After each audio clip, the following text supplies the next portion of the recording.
విగ్రహార్పితములు తినద్దు, విగ్రహార్పితములలో ఉన్న పాటలు పాడొద్దు, విగ్రహార్పితములైన నాట్యం చేయొద్దు, విగ్రహార్పితములైన కులం పాటించొద్దు, విగ్రహార్పితమైన మతం వద్దు, విగ్రహార్పితంగా ఉండేటటువంటి ఉద్యోగం చేయొద్దు, విగ్రహార్పితంగా ఉండేటటువంటి దాసోహం చేయొద్దు.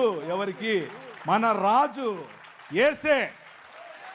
Jesus is the king of all. మధ్యలో ఏ విగ్రహం లేదు. ఇంకా గట్టిగా చెప్పాలా? ఇంకొక విషయం ఏంటంటే, యాక్చువల్గా క్రిస్టియన్స్కు ఈ క్లారిటీ ముందు నుంచి ఉంది.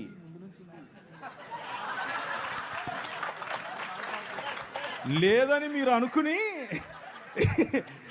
నేను తప్పు చెప్పానా సార్? ముందు నుంచి ఉంది, ఇది అందరికీ తెలిసింది.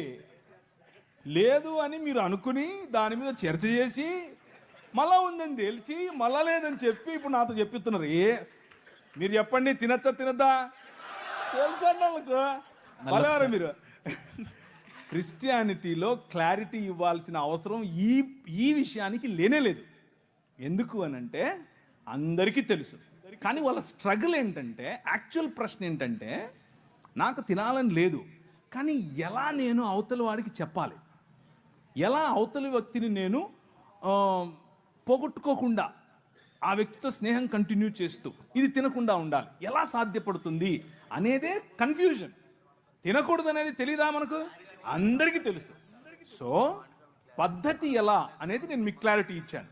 మనిషిని పోగొట్టుకోవద్దు, స్నేహాన్ని పోగొట్టుకోవద్దు, కానీ సున్నితంగా ఇది ఇంకా కాదండి, నా భావజాలంలో నేను నమ్ముతున్నటువంటి దేవుడు నా నిష్టలో ఇది చెయ్యొద్దని చెప్పాడు అని చెప్పటమే.